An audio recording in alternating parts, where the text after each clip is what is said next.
Hello, namaste, welcome, good morning, good afternoon, or maybe even good evening in whichever part of the world you are joining us from. My name is Deepak R. Khemani and I am one of the co-founders of Bloom. Bloom is the brainchild of Miss Payal Irani. Bloom is a flower that has blossomed and is spreading its fragrance across the globe. At Bloom, we are into physical and mental wellness, trainings, speaking engagements, and creating signature workshops for corporates and individuals desirous of going to the next level. Of course, our Sunday Bloom talk show, the one you are currently on, is our flagship event. We recently, last week, completed 75 episodes non-stop.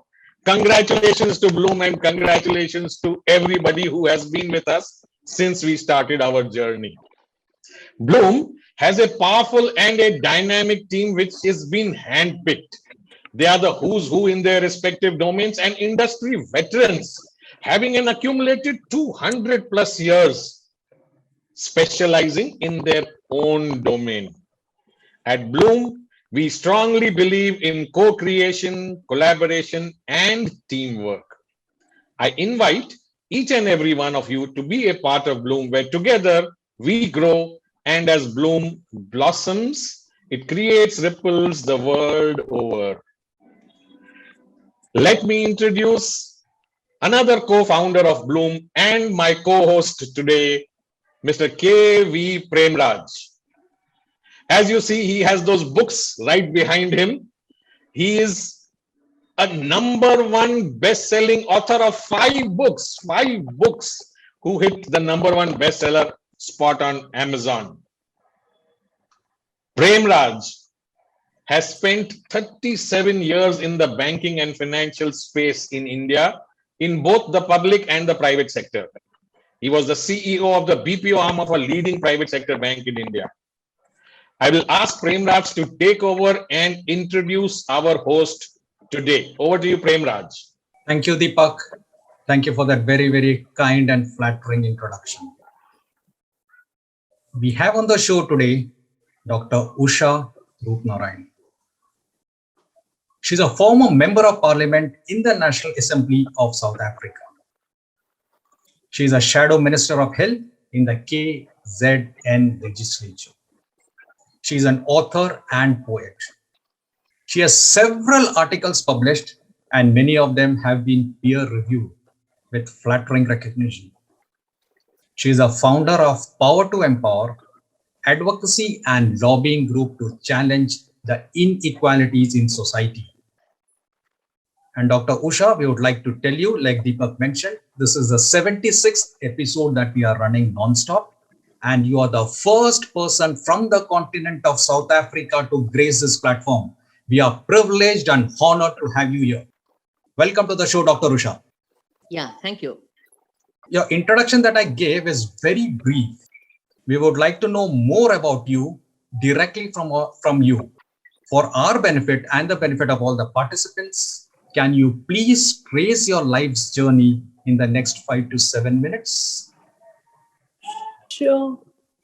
Thank you so much for that introduction. Namaste and greetings from sunny South Africa. Here it's morning, so I must say I'm deeply honored and with much humility. Thank you for this opportunity. Thank you for this platform. And when I look at your books, I actually want to remove author from mine because you're on the bestseller list. So well done to you.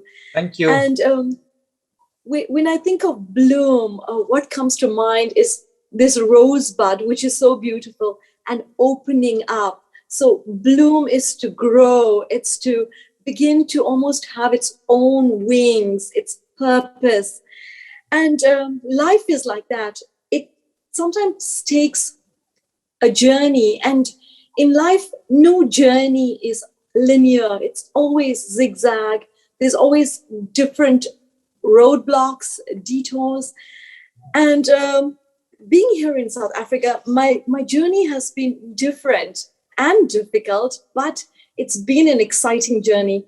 And I'm happy to share with all of you, the audience who are participating today, that it started off when I was a researcher. I was doing a PhD on women in politics. And this was a very theoretical study. It was a narrative. But the last thing in my mind was being a politician, because to me, politics was a man's world. It was a male kingdom. It was like very macho. It was, it was out there. It was not something for the feminine, because I looked at myself as, I'm a woman, so I'm a very feminine human being. So when I was doing my speeches for members of parliament, I was always told, one day you're going to be writing your own speeches. So little did I know, within 6 months, I was put onto a parliamentary list. I was put very high up, so I was guaranteed a seat in parliament. So I started off in the legislature in KwaZulu-Natal, in my home. And then within 6 months, I went to the National Assembly, which is the main body, where legislation, where rules are made. And I spent most of my term there, 14 years of my life in government.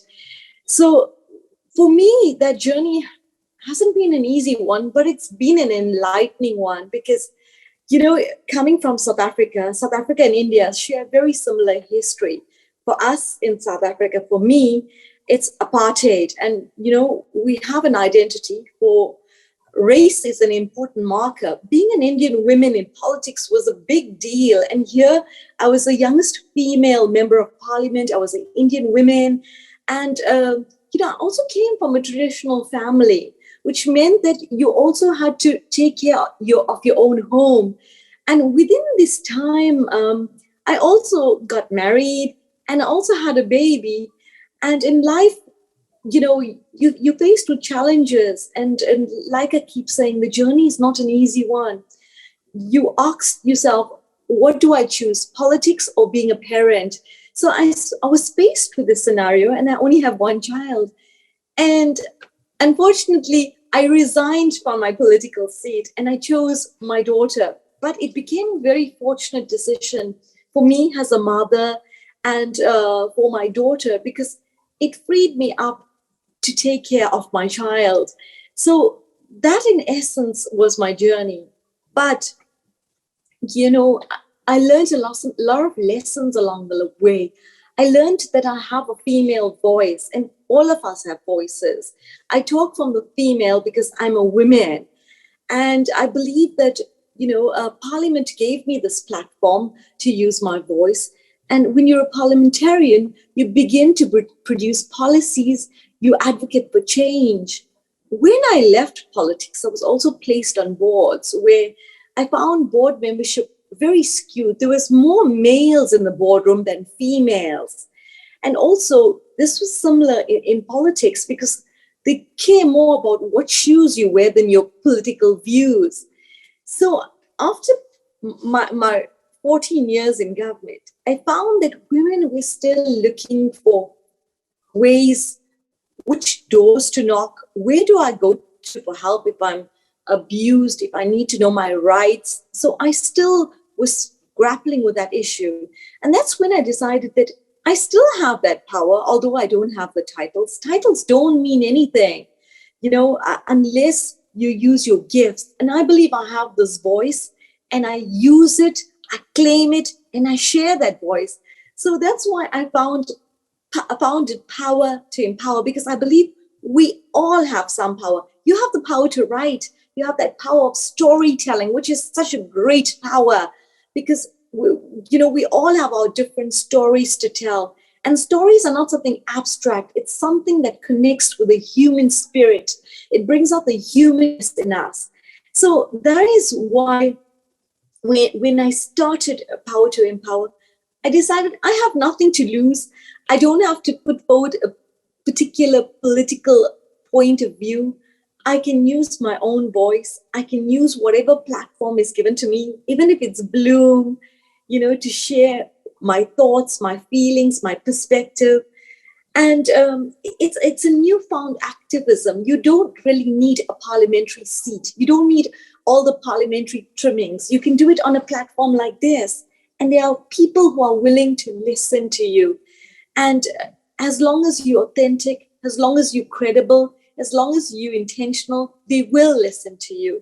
So thank you for this opportunity. And I tried to summarize my journey in a nutshell, but you're welcome to dissect it. You're welcome to ask me whatever questions. But this is who Usha is, and this is the authentic Usha. Thank you. Thank you. Thank you for opening up. You have an incredible journey, and it was nice to know you're breaking a lot of glass ceilings. You mentioned about apartheid being a problem in South Africa. We in India, in our legislative assemblies, we have reservations for some sections of society. Does the same thing happen in South Africa?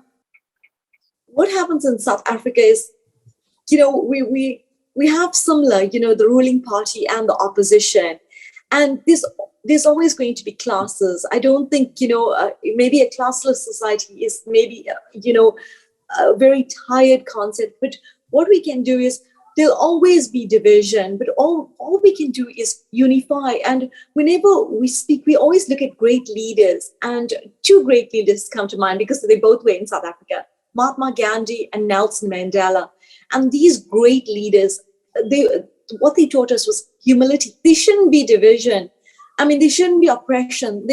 Gandhi ji's whole teachings was on, against hatred. And Mandela was against oppression. There's a famous line he used. He said, whether it's a black cat or a white cat, as long as it can catch mice, it's a cat, use it. So it doesn't matter whether it's black or white, use it. And race is always going to be a marker, in whatever way. But we must know it's a crime against humanity. And we must try to build people up. We must be unifiers. Great thoughts. Thanks for sharing this. Nelson Mandela and Mahatma Gandhi are forces that really binds India and South Africa. Would you mind sharing some interesting anecdotes from your time in the National Assembly of South Africa? Some human interest stories? Yes, there's so many, because one of them, it's like you say, I like that title, Revive and Thrive. In politics, you also have to know how to survive. I think that's very important. And one of the things I learned, or one of the analogies I always use, and I know you're a writer, and is that you always have to have a thick skin in politics, and you'll always have criticism. In life, you'll always have the negativity. You'll always have some toxic environment or relationship. And you'll have to learn how to deal with it, whether you're going to revive, thrive, survive.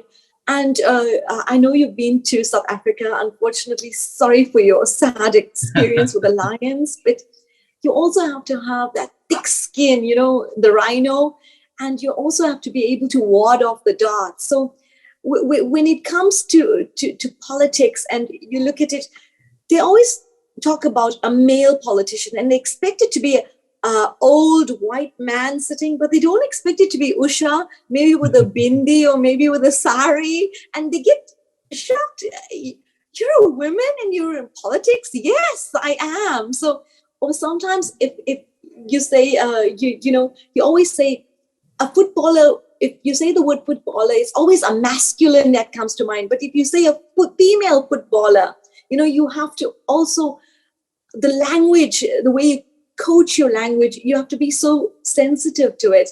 And even if I say, you tell me, Usha, you're a great cook. And I would say, but you're a great chef. Men are called chefs and women are called cooks. So it's the language in politics. So there's so many different stories.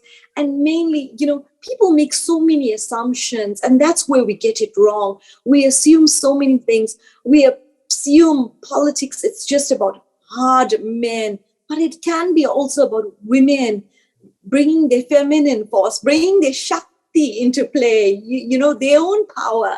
Because we all have some power in us.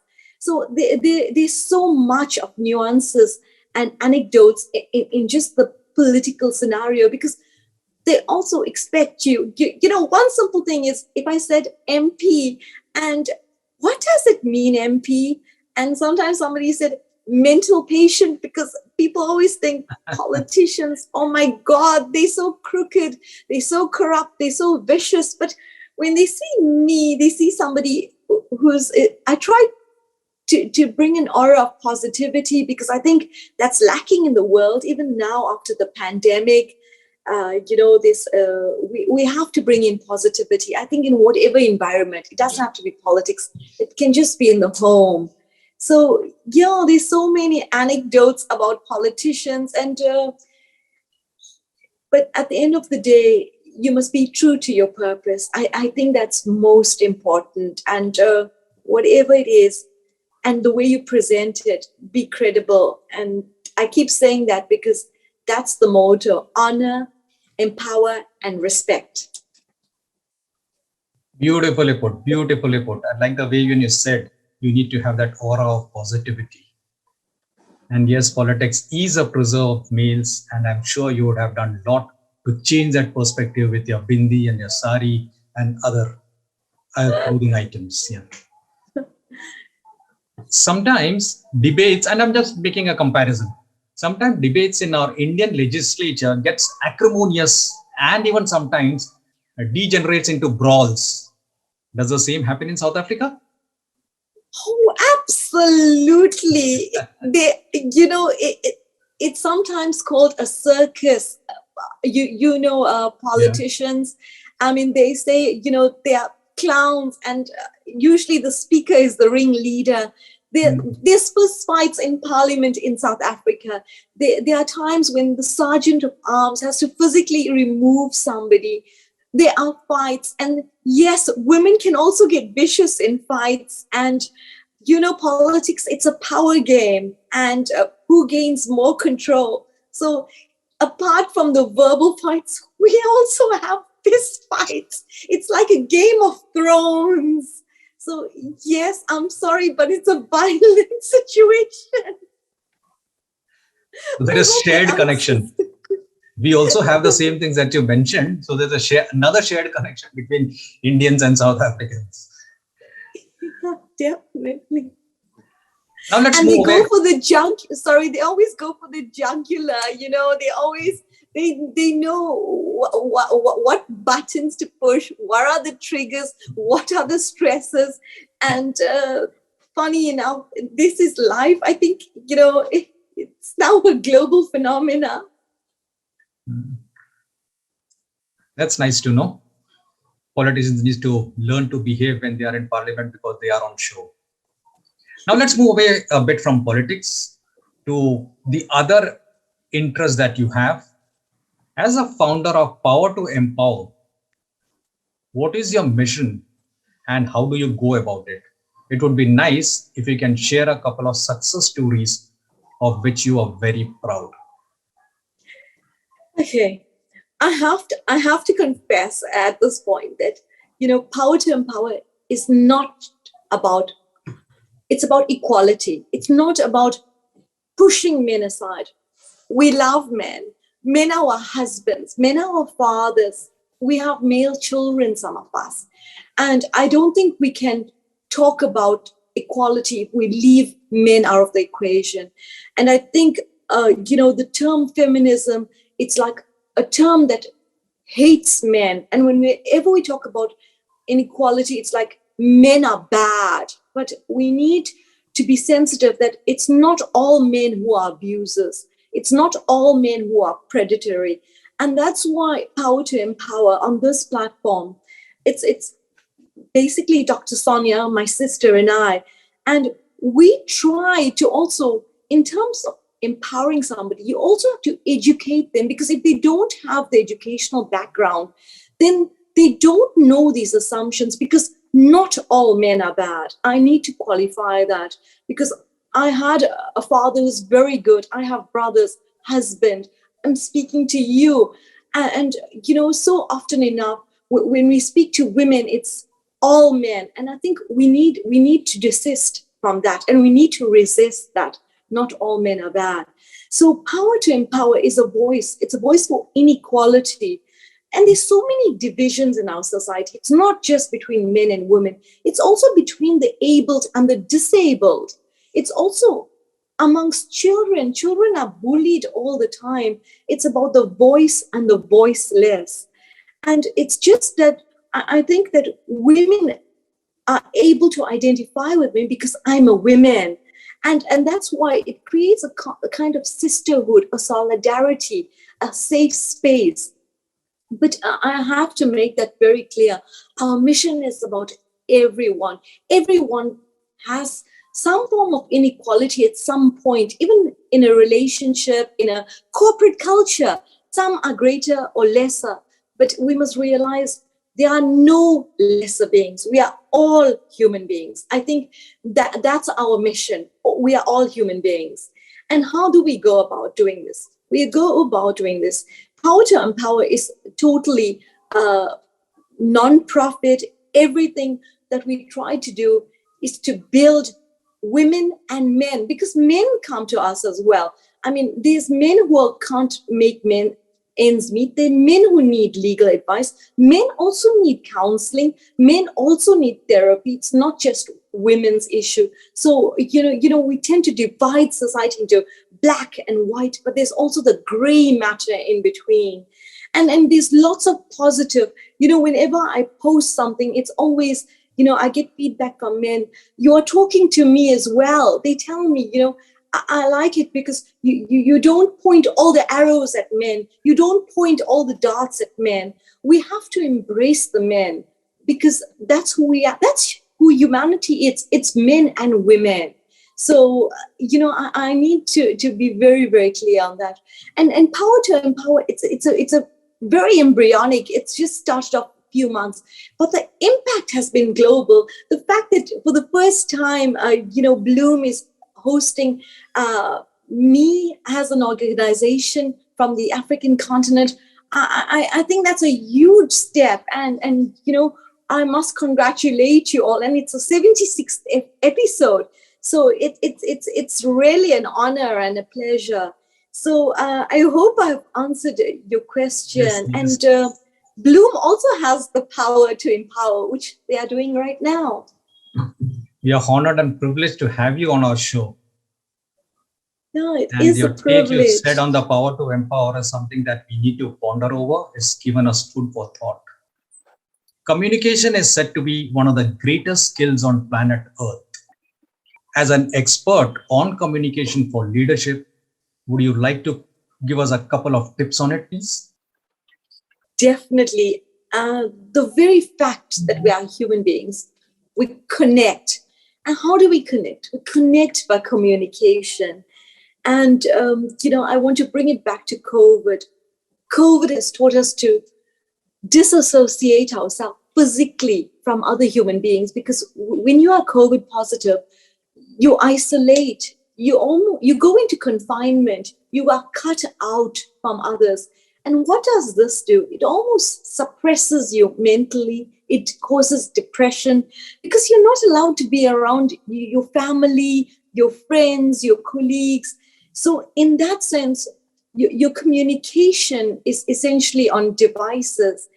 So it becomes so important the way we communicate. You don't have to be a president. You don't have to be a politician to communicate well.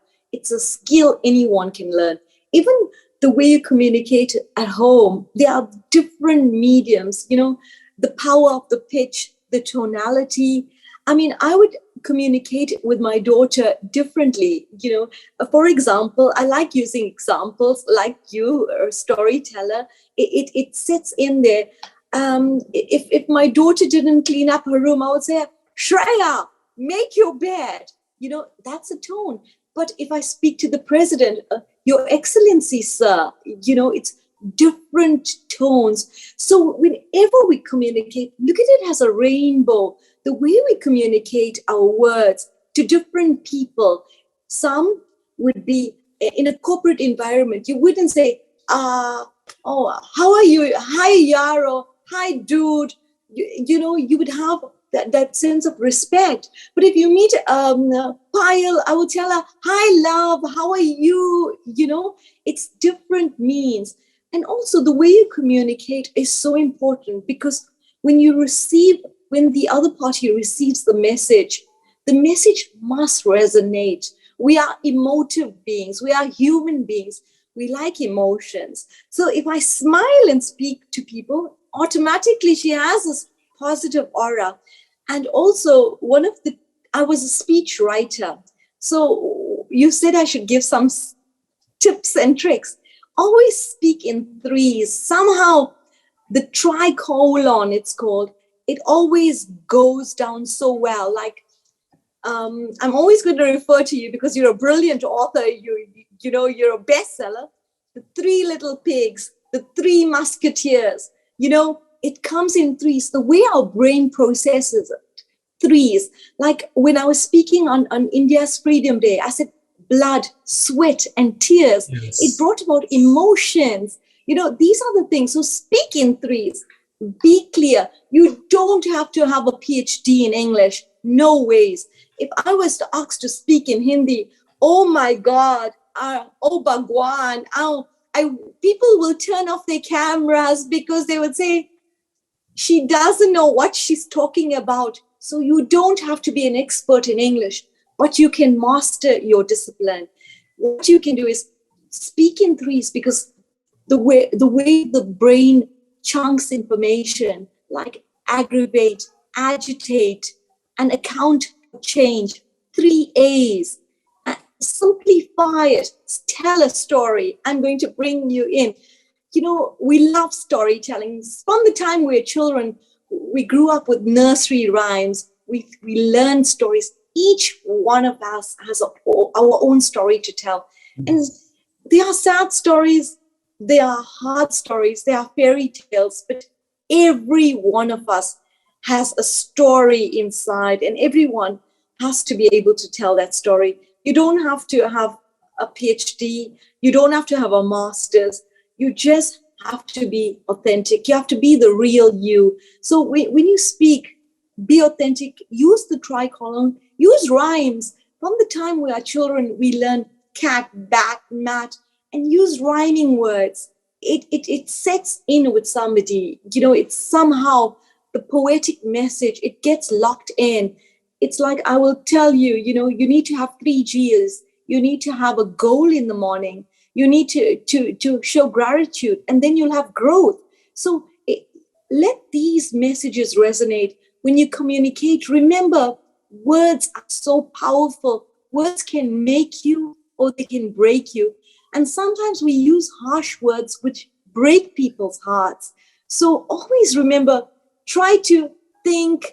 And you're a wordsmith. You know, when you put words down to paper, how important those words are, how the audience is going to take those words. So they're going to latch on to every word. And I think you're the expert on words. And that is the way I communicate. And I also say 3 C's: clear, clarity, be concise. You don't need long-winded sentences. You don't need to state a lot of stats. South Africa has so many COVID cases. South Africa is the Omicron count was detected in. It tends to be slowed. But if you use your pitch and you say, Omicron was discovered in South Africa, everybody will listen to you. So has a rainbow, know which one to choose, which color works for you, and in which situation.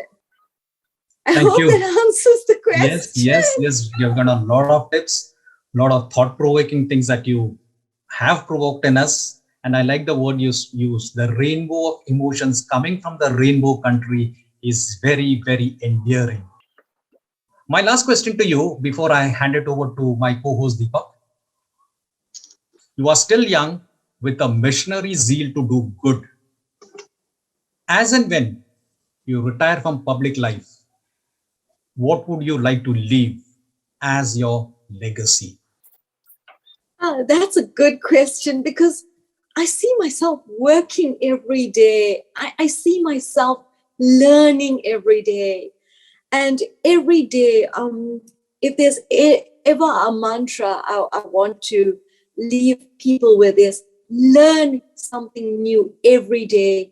I try to study classical wisdom, whether it's from Greeks or the Indian civilization, whatever it is. I try to learn something every day. And I always try to share knowledge.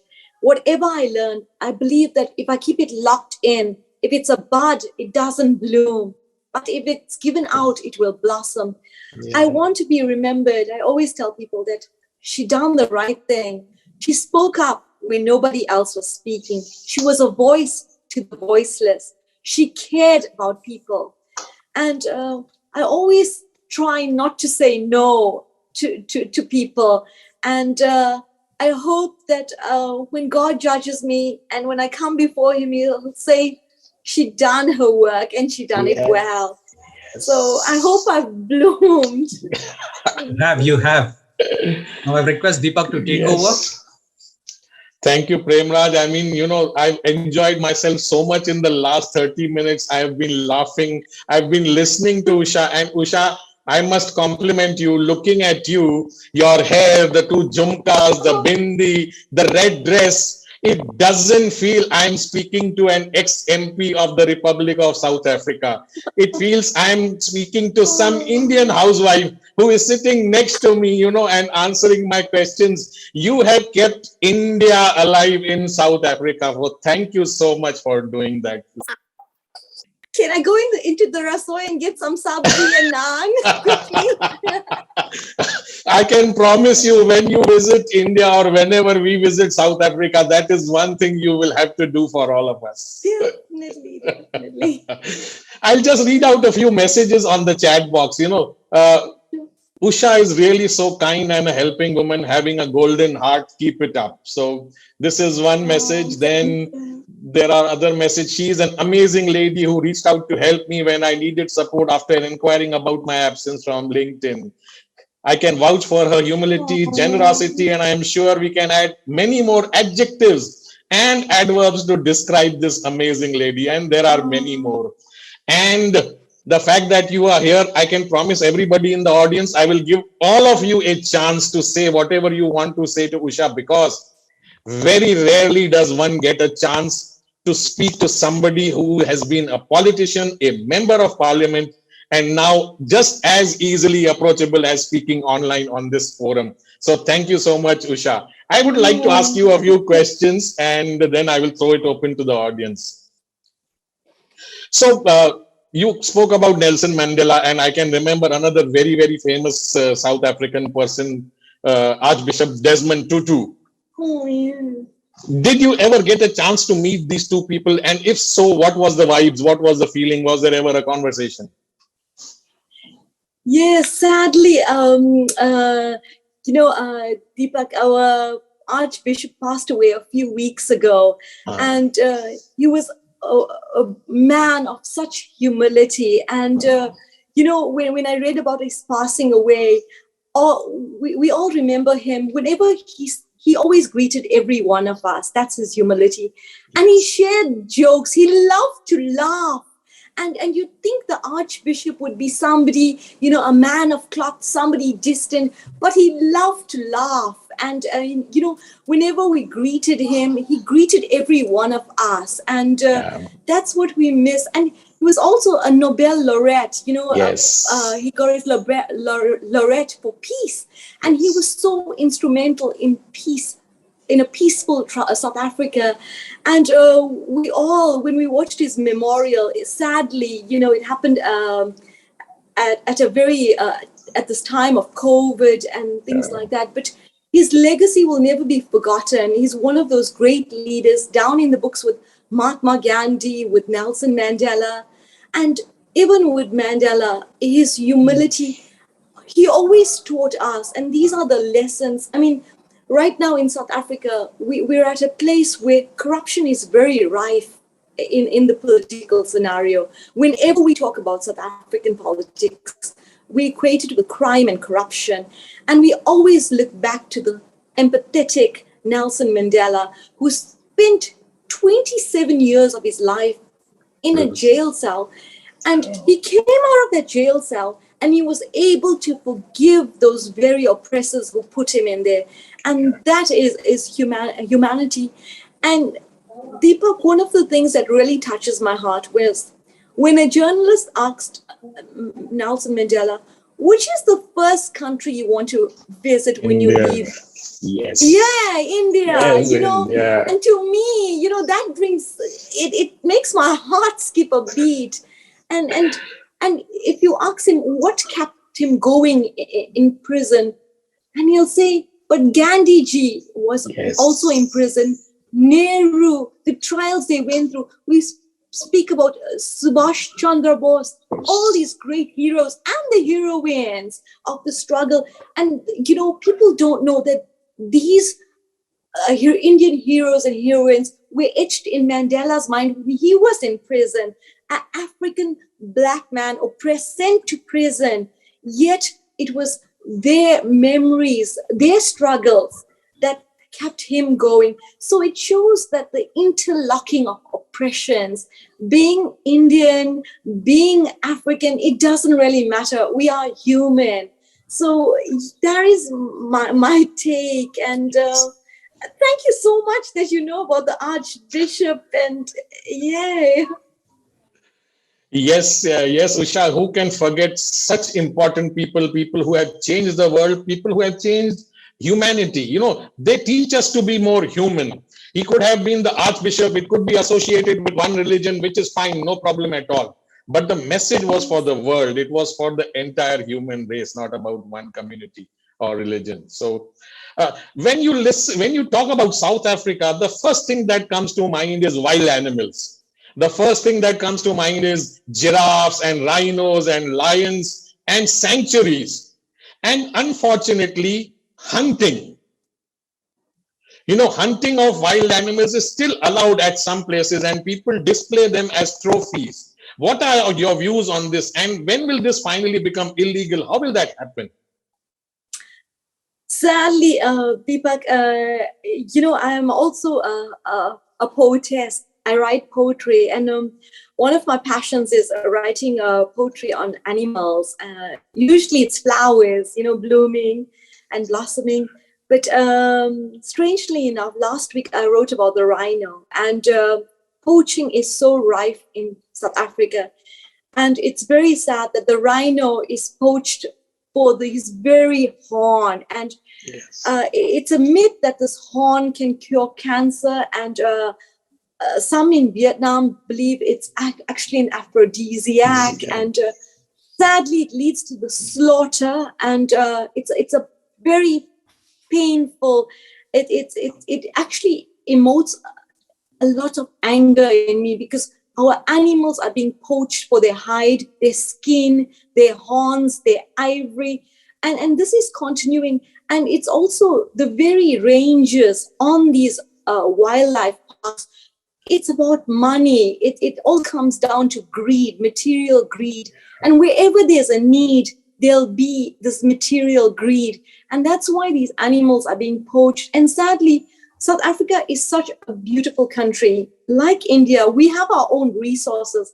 But wildlife, you have the Bengal tiger there, and the white tiger, and we also have, the giraffe, the leopard, but they are being poached. And I also, whenever I write about my poems, I always write about the animals. I write about the giraffe because it's such a beautiful, the tallest animal, and yet they're not being appreciated. And we are known in KwaZulu-Natal for the big five. We are known, apart from the diamonds and the gold in South Africa, we're known for that. And sadly, hunting, poaching still continues. And like I said, it's the world, it's a world of greed.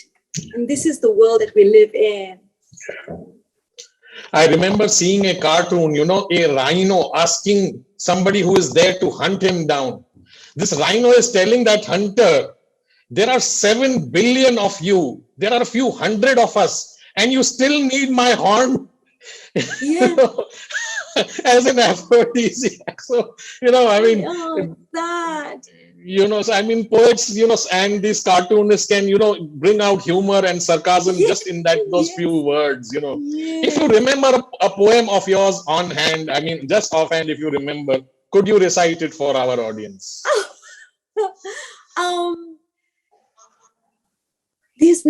I've written 54 poems, so Wow. offhand, yeah, if I could get to one of them, I could do it in a minute. It would be on my phone, but if you just give me Sure, time, go ahead. Oh, yes, Get to- please, we'd love to hear. Yeah. Actually, I can actually read you about the one about the rhino. So Sure. I think you'd like that one. Or I can come back to it while we Sure. speak. While whenever there is a question and answer Yes, while going I on get from to our it. audience, yeah. So I can keep on asking you so many questions, but we have a lot of Please. people who have been a well-wishers, have been patrons, have been there with Bloom right from the very beginning. Their presence today is a testament to the quality of speakers which we have got, our guests today, and their continuing support to Bloom. I would ask them to, just say a few words, and if they would like to ask you a question, to go ahead. Brigadier Sir, would you Yes. like to say something or ask Dr. Usha? Thank you very much, Deepak. Actually, I was on another meeting and that meeting didn't finish on time. So I've just entered about 5 minutes back. I haven't heard much from her. I only heard about Africa. So, and I don't have much to contribute to that. So I think give it a pass today. I'll send you the link of the recording so that you can get a full idea. I will love to. Yes, I was. Thank you, Brigadier Sir. We have Satish Shinoy also and Thomas Varghese. If both of you could, either unmute yourself, show yourself on camera and say something. Satish Sir. Yes. Yeah, good afternoon. Am I audible? Yes, we can hear you, Satish. Thank you. I think it was a great session. It's a great thing to be associated with Bloom. That's the first thing that I want to say. And this was a wonderful session. It's also nice that you're the first South African on this forum. Yes. Brilliant. Nothing more to add. I've been listening to the entire conversation. It's an honor and pride to speak to a member of parliament, MP as we call it even in India. And all the best to you, ma'am. Thank you, Satish Sir. We have with us Harish Mehta Sir. He is the president of the Professional Speakers Association of India, Mumbai chapter. A few words, Harish ji. Thank you, Deepak. I am reminded of South Africa. I was there 7 years back, attending a global conference of Action Coach at Sun City. And I happened to go to the jungles and happened to get the fear out of my life. So that is what I vividly remember about South Africa. And the honor of honoring the king of the jungle, the lion. It taught me a great lesson. The lion is the king of the jungle. Respect him, and he respects his tribe. He respects and looks after the people that he knows is a part of his kingdom or the boundaries that he has set for himself. So this is what I want to share, and happy to listen to her today and reminding myself of that great journey when we had our Action Coach Global Conference, 200 coaches from worldwide attending at Sun City, a beautiful place. I had some fear there, I must confess here. It is about 150 kilometers from the airport, the place where we went. And traveling alone in the car, I had this fear. Will this driver take me back to the airport? So while coming, I did come with a friend of mine from Australia. But while coming back, I came alone. And I promised him, I'll give you $100 extra if you come before time and reach me before time at the airport. And I'm happy and proud to say that that black gentleman did his job so beautifully. I still converse with him and happy to share this over this forum, that yes, you build respect, you build trust when you get to know the right people at the right place at the right time. So Usha, pleasure meeting you, and good job that you're doing at South Africa. Looking forward to see you soon, maybe in India or in South Africa. Thank you, Harish ji. Thomas Varghese sir, a few words. Well, good morning to Usha and good afternoon to all the people on the Bloom call. I think it's been a long time since I joined the Bloom call, and I was intrigued enough to want to listen to Usha.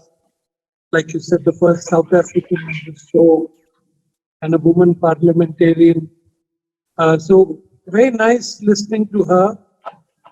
Very multifaceted personality, not just a politician, but also a poet and a writer. So I think very good to hear her, listen to what she had to say. South Africa remains, even today, the least unexplored country, literally. And all I can say is that, I've been traveling to that part of the world for the last 30 years. And I think the kind of progress we have seen, even though comparatively, when it compares with the major ASEAN countries, it's always looked at as a low, but it's quite remarkable. I remember there was a time when you could not even use telephones. And then we had the telecom boom, in which one of our Indian companies, Airtel, also participated. Airtel, yes. So it's come a long way. I think in terms of promise, it offers probably one of the greatest opportunities for growth, maybe sustainable growth over a period of time. And I'm sure that Usha is in the right place to influence, like she rightly said, humanitarian development. And she's right. It is known for a lot of not so nice things like corruption, etc., even today. And she brought up the issue of wildlife poaching, which you asked her. And that's really sad, because that is probably one of the most beautiful parts of Africa.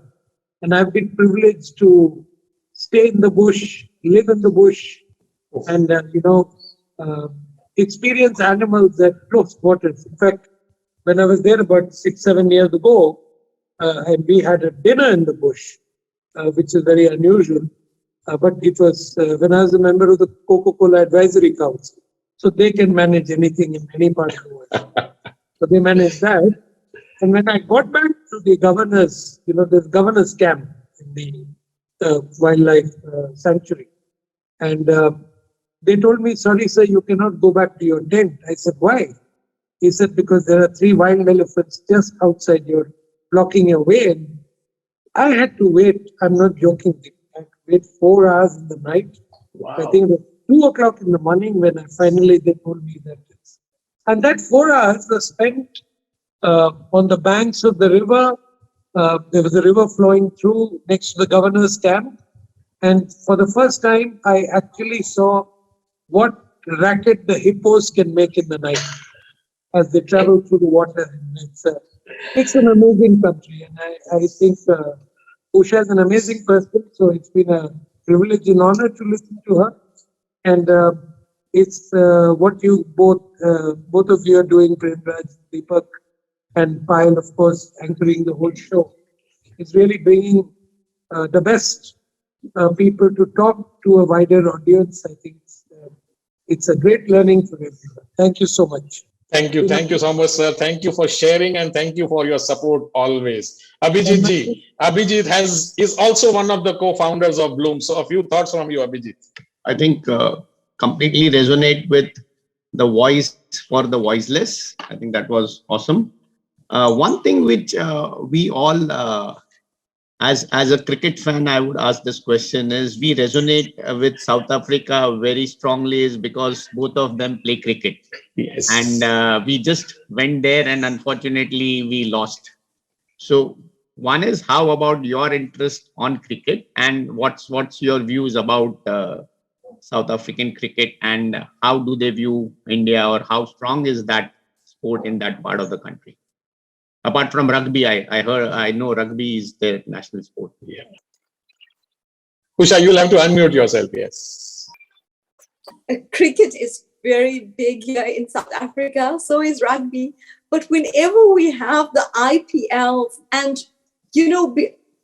in Durban, we have South Africa, 1.5 million Indians. It's the second largest population of Indians outside of India. So whenever the India is playing South Africa, it's like all the Indians here would always, most of us, whenever we speak about the teams, we'll always be looking at all the new, Sachin Tendulkar is a legend. Everybody knows him. Yes. If you look last week, it was Virat who was trending, in the news. So everybody follows cricket and they love it. And the match is exciting when it's India and South Africa. It's like, the stadiums are full.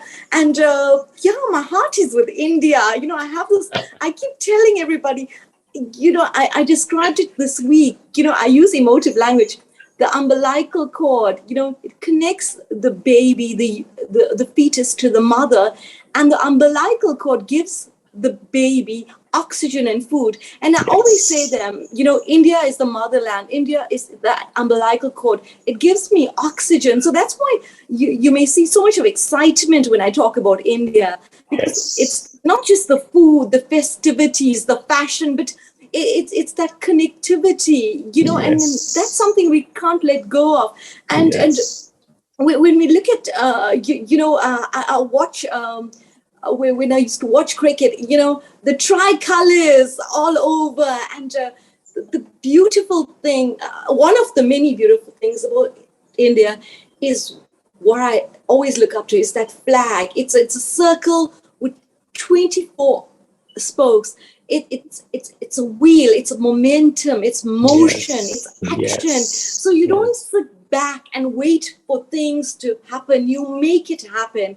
So it's like unstoppable. It's like once the wheels turn, they keep going on and on. So the cricket comes alive. I watch it as well when Sri Lanka plays, but when India plays, my heart is there. So definitely. Thank you. Usha, Usha Rajgopalan, you want to ask something? Yes. Go ahead. This is Usha to Usha. Usha ji, how are you? Yes. Yeah. I'm well, and you? Yes. I have a question for you. You must be knowing the all female matriarch in Kenya, Umojo.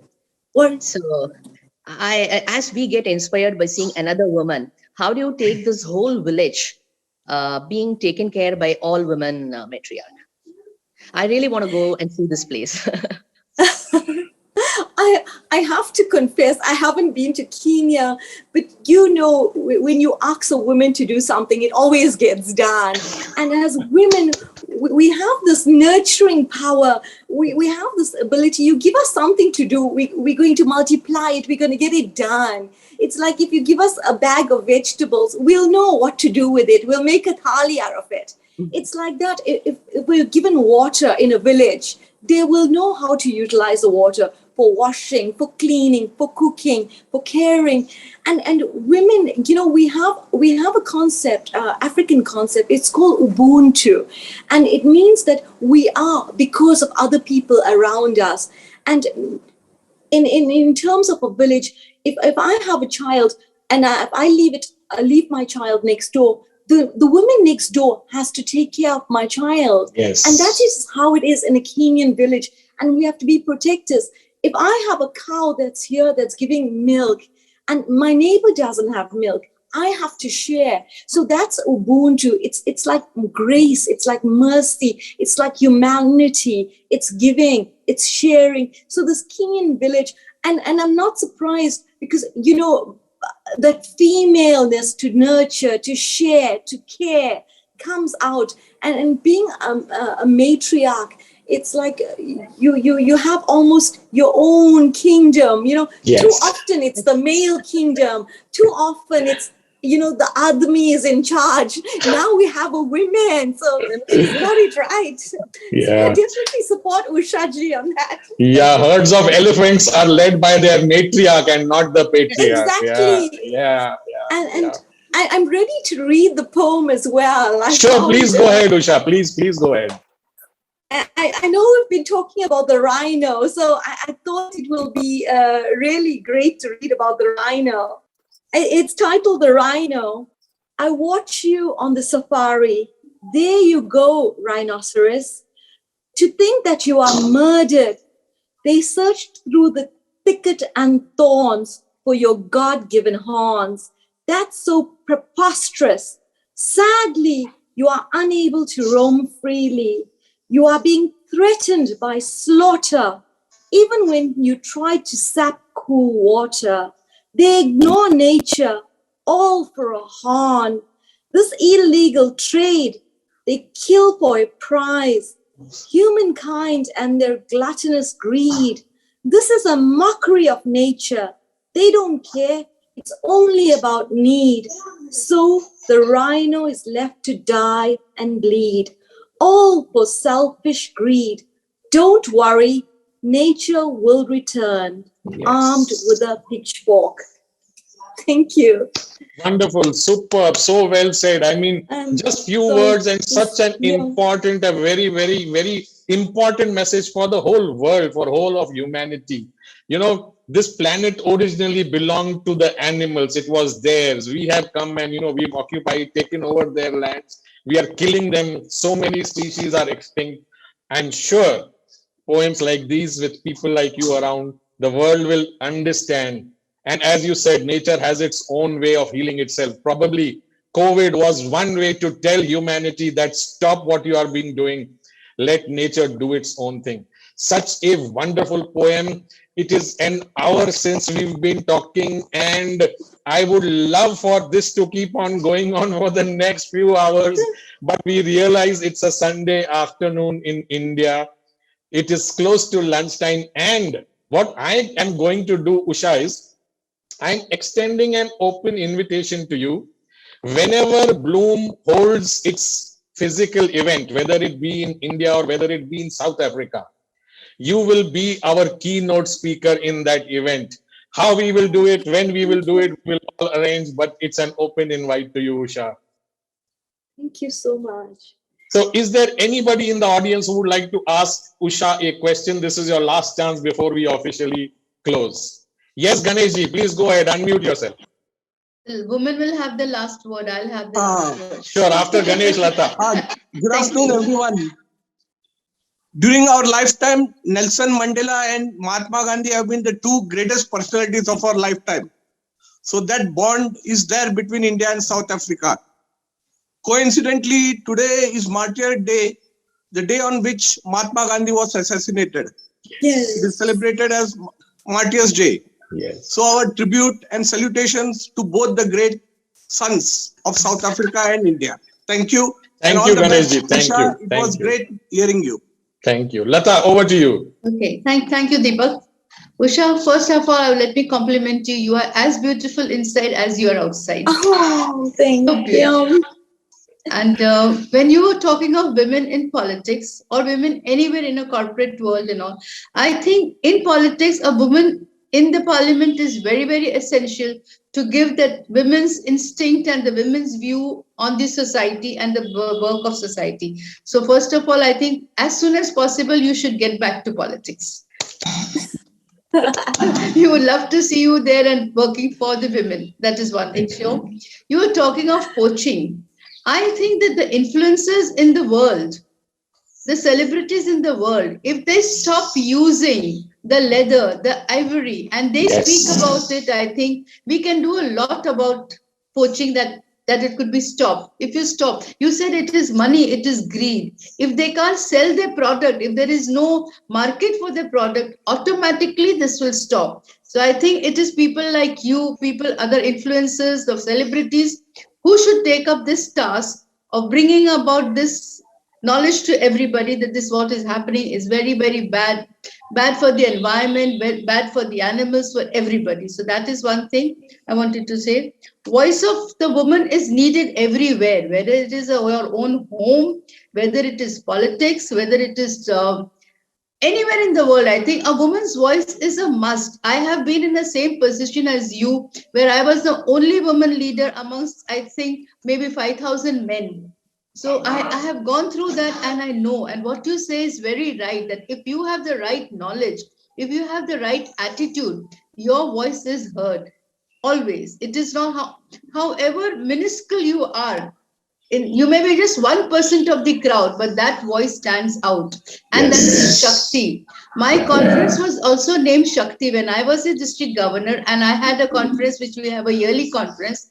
It was named Shakti, and we brought all women from all over the place, only women speakers as the speakers in my conference. And there was no celebrity. They were the people who are not heard of. There are people who have done so much good work, but they are never heard of. And they were all women. So hats off to you. Thank you for being here. Thank you for being an inspiration to all of us. Thank you, Lata, for sharing. And there are some things which are going on in the chat, which actually I was thinking I would say. We have Dr. Sonia Roopnarain, who Usha mentioned is her sister. Dr. Sonia, if you could unmute yourself, if we could see you, and if you could say a few words, please. Greetings to you, everyone from South Africa, and namaste to you. It is such an honor, such a privilege to be given this platform, and I am so dearly proud of my sister, Dr. Usha, with her poetry, with her articulate expression. And I want to say thank you so much to Bloom for the phenomenal, the remarkable work that you are doing. And to all the participants who are here today, thank you so much. And I wish you all the best in all your future endeavors. Thank you so much. Namaste. Thank you, Dr. Sonia. Looking forward to you being a guest on our show in the near future. Most definitely, sir. Most definitely. Thank you, Dr. Sonia. Over to you, Payal, and then to Premraj for the official closing comments. Payal. Namaste, everyone, and thank you, beautiful audiences, for being a part of this phenomenal session for today. Thank you so much for remembering this on a beautiful afternoon and whichever part of the world you are. Gratitude, Dr. Usha, for gracing Bloom platform. And as always, I tell you, doll. So keep on blooming and keep on inspiring. Love you and God bless you all. And thank you, beautiful gentlemen who have always been the strong we also have Dr. Neeta and others on our Bloom platform who are always supporting us. Thank you, everyone. God bless you all. Thank you. Thank you, Payal. Dr. Usha, you're a woman of substance. This was a comment made by our last participant, Lata Subbaraidu, and I resonate with it. It was a privilege to have you on our show. You mentioned the power of 3. So let me use it as I end this session. Yes. You broke barriers, challenged expectations, and rose to the occasion. Oh, thank you. The love, respect, and honor you brought to the show will stay in our hearts. Thank you and God bless.